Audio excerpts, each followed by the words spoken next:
Who taught you to hate the texture of your hair?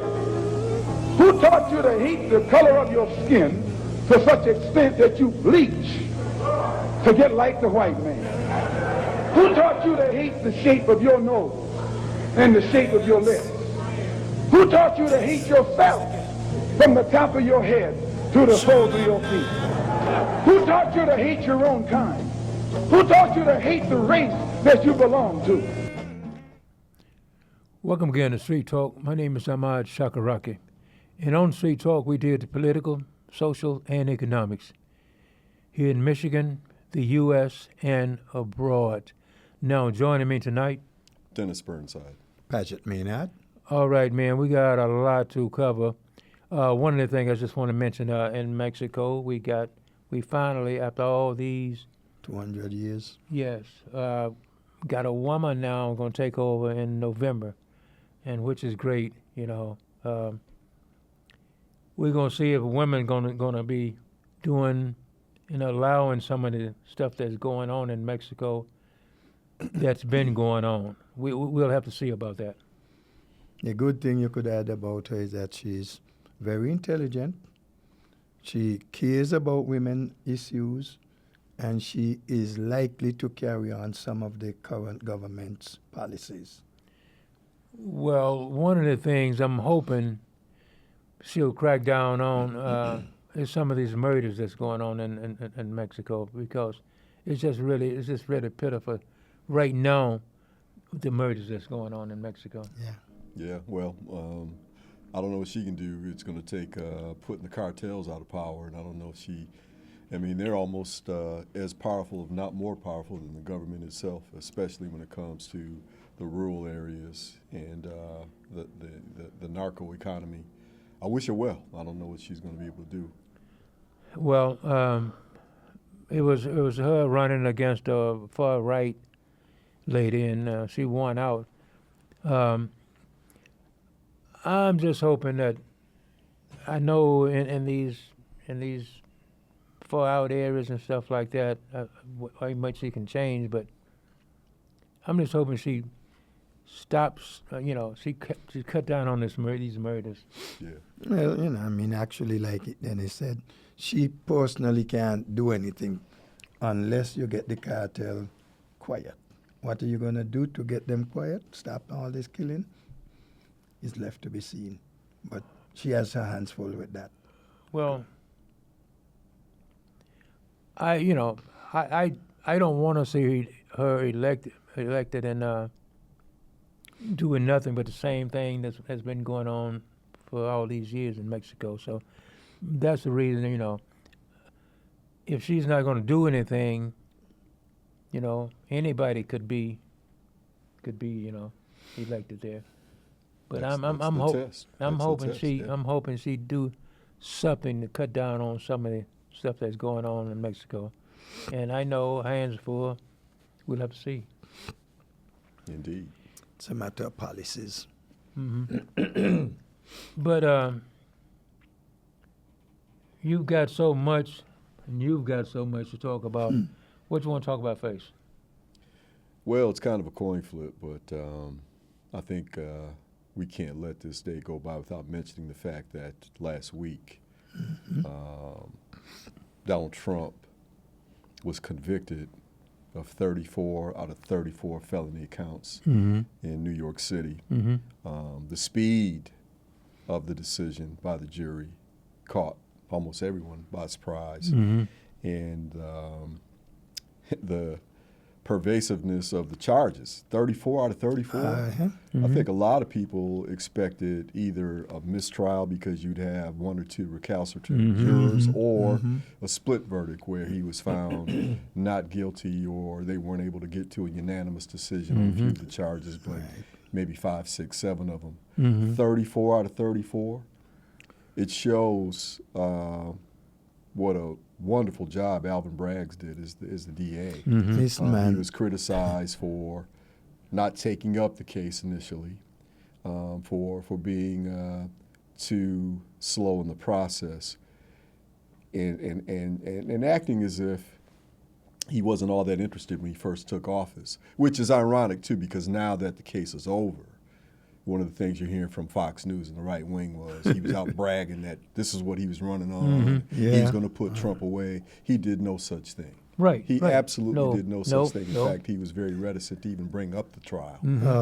His predecessor, Cyrus Vance, is the one who put up most of the case. Yep. And then he retired. Yeah. So you had a special election. Alvin Bragg's bought in. The one thing he did say in terms of answering a question during the campaign is, he says, "I know Trump. I've had some litigation with him. I know him well." But he never said, I'm going to make this my cause for being elected to this position. I'm going to bring down the big bad Donald Right. Trump. He never did. He never said any of those things. No. That's just an excuse. But I will say this. With all this complaining about how poor Donald Trump was picked on and these unusual charges, we've had 9,800 of these cases in New York since 2015. So you're talking about almost 1,000 a year of these type of cases, fraudulent business records that have been brought to trial. And Donald Trump is just the latest. It happens, numerically speaking, 3 times a day. So it's nothing it's nothing unusual. It's nothing that's special about his case. He was just a arrogant, careless, cheating businessman who finally had some of the courage and the ability to put together this strong of a case that was impeccably driven and impeccably put together, and that the defense could not contradict any of it, from the witnesses to the documents to the tape recordings.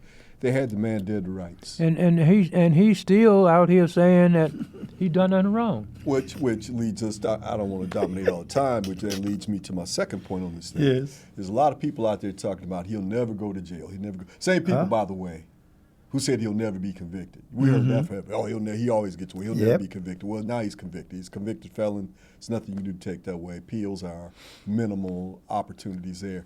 But the thing that I think a lot of people need to keep an open mind is, chances are he won't get a sentence of incarceration, maybe home in confinement, maybe some type of service to the community. But the man violated 10 gag orders and counting as if they didn't count. He went into court and he talked about the judge. He talked about the judge's family. He talked about the judge's daughter.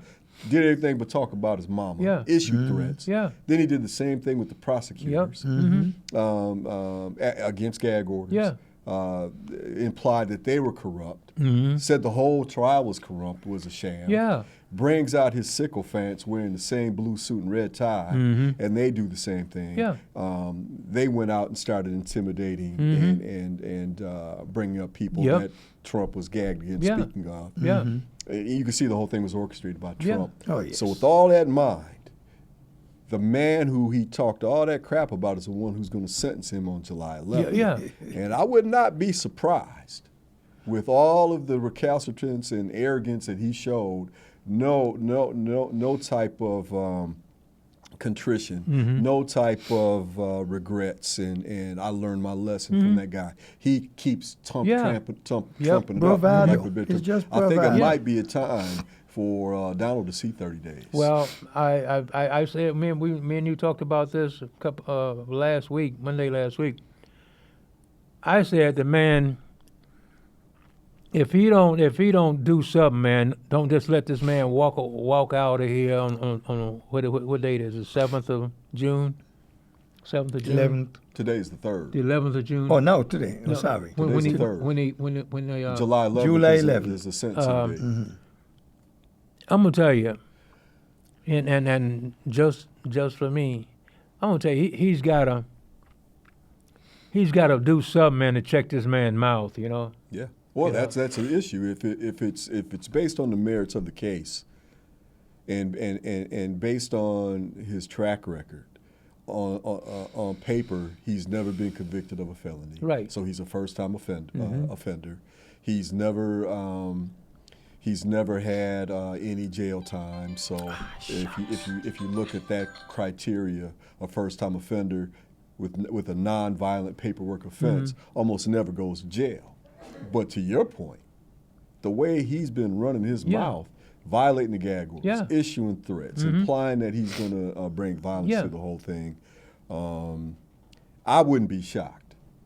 I'd be mildly surprised, but I would not be shocked if the judge in the case sentenced him to some time. behind Yeah, I bars. mean, He's got to come. Yeah, he's got to, man, because Look, the whole thing been going on all this time is, well, he was president. he was. That is all the more reason why the man should behave better than he did. And if you're going to tell me because a person was in this position, you just allow him to do whatever he wants and says whatever he wants, then what happens to the rest of us? If any one of us here had been doing what he did, we would not be sitting here today. No. We would have been in a jail. Yeah. During the trial. Yeah. All Yeah. through the trial, Yeah. before and during. We would not have had the luxury of flying around the place and all of Yeah, and the thing about it, he could. I mean, soon as he come out of there, he could be running his mouth, and talking about, well, they all crooked, they all Biden people, You know what I think is particularly egregious about the whole thing. It should make us all a little bit fearful. Is with the exception of the senator from Alaska, McCaskey, and Dick Cheney's daughter. Mm-hmm. You haven't had Republicans come right out and say this man is unfit for the office and should reconcile his record before thinking about running again. Mm-hmm. You've got so-called moderates Republicans coming out there saying that this is a sham trial. Yeah. He didn't deserve this. Listen. This is all unfair. If you have that kind of response to a trial, and you have that same response to an election, which Republicans said, Republican election officials said it was one of the most well-run, clean elections we've ever had. Yeah. The backbone to any democracy is the rule of law, Yeah. and the right to vote. And if you tell people that our court system's illegitimate, see, black folks could make that claim from time immemorial. Yeah. We've always been screwed Right, and yeah. railroaded Yep. in the courts. But when you have country club wealthy white men and women saying that the judicial system is rigged and it's no longer legitimate, and they say the same things about our elections, Yeah. what do we have left? And if you don't have anything left, what could happen? Well, right now, there's a movie from Hollywood that's talking about a civil war, and they ain't talking about the one in the 19th century. They're talking about contemporary times. Yeah. And I think we all need to be cognizant of the fact that there's a level of danger out here that may be unprecedented in our lifetime. Well, But didn't you hear Trump now pushing the idea, everything has a limit, Yeah. and Yeah. the people are not going to take it? He is literally calling Yeah. his people to revolt yeah. if he goes to prison. Now, if he's sentenced to prison, then this is going to happen. Well, he's talking about if he's not elected. He's talking about if he's not elected, man. That too. Yeah. Yeah, that's two things he said. Yeah. The good news is when he walked out of court any number of times in the last couple of weeks, he's waving to the air. He's trying to pretend like there's a crowd. Yeah. They ain't come out to support him. And I also think there's a chance that when he makes his call for violence, there's a lot of people like, nah. They're going to realize, 'cause hey, there's- where you know, was at he when the others if you went look to at prison? January 6th, Exactly. the designers, the architects didn't go to jail, at least not yet. It was the dummies Yeah. frothing at the mouth Yeah. who drove across country, flew across country, Yep. flying their flags upside Yeah. down, Yeah. who are in jail. And I think those people are the ones who are now saying, hey, player, I hear you, man, but I ain't But, trying. I'm not trying to go to jail. I got a family to feed. I got a career to manicure. I'm not going to jail. And I also seen yesterday, last night on the news that now they're saying it's only about 20-some% of the people who haven't made up their mind about who they're going to vote for. But and also saying that one in, I forget, 1 in 6 or 1 in, anyway, said they're not going to vote for Trump. You know. Well, they said if you look at the enthusiasm that was manifest after he was pronounced guilty, donations shot through the roof. I think he raised like $53 million after that. That's what they claim. But yeah, they claim that. Yeah. Good point, Yeah, Patrick. yeah. But on the other hand, I don't think you're seeing that kind of number in his support. There has been a decrease, but there's increase, but there's also been a decrease of your so-called undecided voters. It looks like he's lost a net of 2%, and 2% in this type of election in swing states like Michigan, Wisconsin, Pennsylvania could be all that's needed for Biden to win. But again, I don't understand. If you look at Trump's 4 years in office, forget all the scandals. Just look at what he did. He came in on an economy that was absolutely cooking. That was built with no question about it. Yeah. When President Obama took over and began his administration in 2009, the economy was in a Down. repression Yeah. and a recession rather. And you also saw some very scary economic indicators that he turned around, built to a rip-roaring economy. Yeah. Trump rode it for 3 years, Yeah. and of course, him being lazy and slovenly and ignorant, Yeah. he ignored the warnings of Right. COVID, economy crash. They people are trying to give him a mulligan and saying, well, it was just for COVID. He had a great economy. Yeah. Well, let's look at, and this is my point, let's look at his legislative achievements. He did 2 major things that have had an impact on the economy. He gave a multi-trillion-dollar tax cut to the wealthy Yep. that has blown out the hole in the deficit. And he also put a tariff on Chinese steel, which, in all fairness, Biden has now doubled down on, and he's also doubled down on tariffs against Chinese finished goods and particularly electric vehicles. So if you want to say if it's good for Biden to do it, then it was good for Trump, okay? I didn't think it was good for Trump at the time, and I still have problems with tariffs. Unless you're protecting a particular industry, which Biden says he's doing, we'll have to wait and see. But outside of those 2 things, what did Trump ever accomplish as a legislator? He didn't accomplish anything. But he's given a lot of credit by his people. And you see these people saying, I just don't know. You see Biden's legislative record. Yeah. You see Trump's legislative record. You got people saying, I don't know, it's kind of close. Well, What are you looking at? well, I don't know. I don't know. What are you gauging? What are you talking about you don't know? I told I was telling somebody, I was looking at these people was on TV last week. This was before Trump's trial and all that, you know. This Republican guy, he was Republican, and it was on one of these off channels that I don't have cable, so I could get it.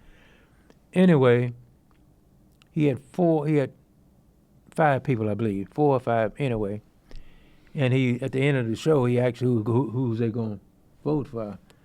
This one guy, white guy, I'm voting for Trump. Ahmad, you can't blame that guy, you know. Nikki Haley, who was running against Trump, Yeah, said so many things which were true. yeah, it was true. Yeah, But now she's going to vote for yeah, Trump. Yeah, you know. Her supporter, Sununu, Governor Sununu, now up to this morning, I'm going to vote for That's Trump. what I'm talking about. Something's Well, going on, man. Well, but look- Because you got all these moderates, you got all these people who identified him for what he is. Yes. Called him the charlatan that he is, called him the danger to democracy Yeah. that he is, called him the con man that he is. And then they turn around and say, yeah, but looking at Biden, I got to vote for Trump. Yeah. Why? Cruz. Well, What's really Cruz. going on behind the scenes? Tim Scott, But those Oh, cats. man. and those all cats, these they're guys sycophants. who come out and Hey man, say things. to Now, Cruz let dude talk about his daddy and his wife. Oh, yeah. Called his wife ugly. Yeah. And he voted for him Yeah. in 16, Yeah. so I'm Yeah. not surprised. Yeah. But it's these other people who seem to be Scott is trying so hard to get a vice presidential pick. Well, you know, he won't get that, but he's going to get some kind of a job because he is. I mean, he's you know, already a senator. I mean, what else yeah, does but he need? he's going to get something else Maybe something because in the he just administration. skinning and grinning, and it makes me angry to see him, man, because humiliating himself, but Yeah, I mean, love yeah, you. and then the thing about it, the other Sunday, a couple Sundays ago, he was on Meet the Press. yeah, he was a and fool. wouldn't say. Yeah, He was I saw such a fool it. then. I saw it. yeah, you know. Yeah. I Wouldn't mean- say whether or not the conviction of Trump would take away his vote. Yeah. He couldn't answer the question. No. He just refused to answer Yeah, the question. you know. And now you see, when Trump's convicted, he comes out and says it was a sham. Yeah. It was crooked. It Yeah. was loaded. I mean, come on, man. I mean, you know. I don't see you speaking out that way when you have a young African American who's obviously been railroaded. Yeah. I don't see you speaking No. up then. No. I you mean, know? he's a disgrace, man. So is Clarence Thomas, which leads us to another issue.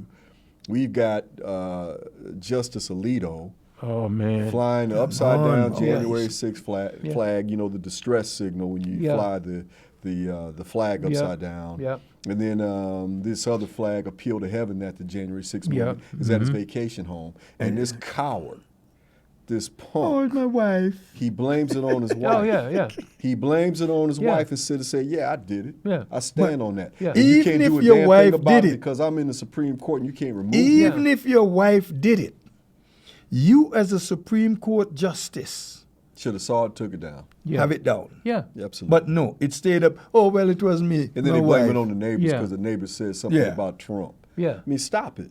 And It's then you ridiculous. have and then you have the Chief Justice come up and say we're not going to have any kind of conversation about him and Clarence Uncle Thomas recusing Yeah. themselves, Yeah. even though they're obviously have been adjudicated Yeah. to be Oh, yes. corrupt. Yeah. He's like I can't But he even have can't that do it. conversation with you. Oh yeah, he could because order them. he to, will. Roberts wait, could wait, order wait, them wait. to What be I mean recused. is, if he does it, he has to recuse himself too, because there's dirt on him. No, I'm talking about specifically around January 6th. Yeah. Clarence Thomas's wife was an active Okay, participant yes. January 6th. Yep. And now we see Alito has the January 6th ideology in Yes. mind when he rules. Yep. Those two men ought to be recused. Yeah. In years past would have been automatic. They're Right. like, I don't Yeah. have to, and there's nothing you can do about Yeah. it. And Robert says to the senators, I don't even want to talk to you about it. It's just manifest corruption, man. Well, how much time we got? And before we go, we've Five. got 5 minutes. we've got to talk briefly about this this peace offering that Biden announced last week, saying that Israel presented me with a peace plan that would release the hostages, would end the war, would put us on path to a long-term peace plan and the reconstruction of Gaza. Sounded all great. And I held my fire because I said, we've got to see how Netanyahu responds to this. Mm-hmm. Well, Netanyahu didn't say anything, but his Likud party Yep. came right out and said, we don't support this. Yeah. We ain't going with this. Yeah. And then some Okay. of the right wingers in his cabinet Yep. who are beyond demons. Yeah. They came right out and said, no, we're not going to support Yeah. this at all. We Yeah. want to keep doing what we're doing. So in the meantime, we're approaching 40,000 dead, predominantly Yeah. men, predominantly women and children. yeah. And you're seeing refugee camps bombed Yeah. with Yep. our heavy Yeah. Yeah. bombs, and the brutality and the murder and the killing goes on. And I don't see a stop coming anytime soon. No, and the thing about it is that even if they stopped yesterday, you know, I mean, where are these people going to live? Yeah, they said I read a stat not too long ago this weekend that said if the war stopped today, we'd have 6 months more of catastrophic death and illness As a and result. injury coming out of this out of Yeah. this war. If it stopped, Yeah. like you said yesterday, well, they ain't stopped yesterday. No. So you're talking about mass starvation. Yeah. You're talking about untreated clinical maladies like diabetes and other things Yeah. that have not been treated. Even You're wounds talking about from- wounds that Yeah. have not been treated properly because you didn't have the equipment. And it's, I'll tell you this, man, I'll leave it alone. I think the reason why they've been trying to ban TikTok, and I was with them, I didn't have TikTok on my phone, is because the Chinese are using it to spy on us and la-da-da-da-da. I think the true reason why they don't want TikTok freely available in the United States is because young people, here and around the world aren't relying on the New York Times spinning it and the Washington Post spinning, the Guardian spinning, and causing impressions on people like me who consider themselves well-read. They're just looking at the videos. They're seeing people line up for a food truck after being directed to go there, lined up for a couple hours, and the machine guns opening up on them. They're seeing men walk out of a campfire like we saw this past weekend, holding their child whose head has been blown off, and the tent's still on fire, asking why. They see that. They don't want to hear about how you're chosen. They don't want to hear about how you've got a right to that land. They don't want to hear about how you have some type of special dispensation from God. They're looking at you for what you are. Exactly. That's what, and I think that's the reason why they're so happy to try to take TikTok down. Well, we don't know if somebody's going to buy TikTok. We don't know if somebody's going to get it before. If the Chinese will sell it. Right. Yeah. Right. Yeah. If they'll sell it. The whole thing is, it's back to America wants to control everybody else. If the people here want to look at it, all right, you say this is propaganda, then shut down Fox. Thank you. Yeah. You want to shut down propaganda? Yeah. Fox and a bunch of motor stations. Yeah. You know, and don't mention the radio stations. Yeah, man. Oh, a lot of those too. You know, hate radio proliferates on AM dial. You know, I mean, you look at America. You ask Americans, self-identify yourself, your ideology, political ideology. A little over 50% of people consider themselves progressive liberals. About 49% consider themselves conservative. If you do a split like that and look at market share and eyes and ears that watch and listen, the advertisers out are saying we want progressive radio on, we want progressive voices on the radio. We want progressive voices on TV because that's a lot of market out there. We can't have that.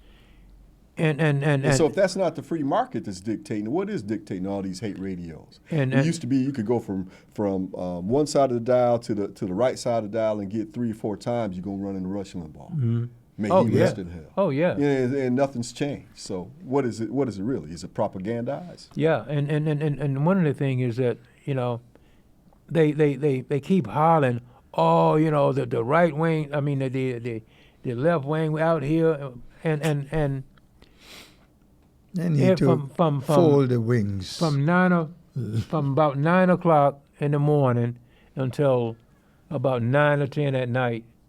You got these right wingers coming on. Oh yeah. On 1320. Yeah. Yeah. I mean, it used to be a station that you could listen to. Not anymore. Right. Not anymore. Well, the fairness doctrine, want to anything balanced. The fairness doctrine was flushed down the toilet by Bill Clinton. Yeah. So if you want to blame someone, start with him. Yeah. And maybe he felt coerced or compelled, but whatever. Since the end of the fairness doctrine, we used to have, if you had a political statement, you had to allow a countervailing, contrary voice to be heard immediately. You got it from the right, let's hear what the left have to say. Exactly. And then you leave people to think, well, it's all nowadays, it's all hate. The immigrants, the Chicago crime. You can bring up anything and they find a way to identify, wink, wink, it's the problem with those blacks, it's the problem with those gays, it's the problem with those Mexicans, it's the problem with it's never them. Don't let anybody make you think that God chose America as his divine, messianic force to be a sort of policeman of the whole world. God has a way of standing before the nations with judgment, and it seems that I can hear God saying to America, you are too arrogant. If you don't change your ways, I will rise up and break the backbone of your power, and I'll place it in the hands of a nation that doesn't even know my name. Be still and know that I'm God.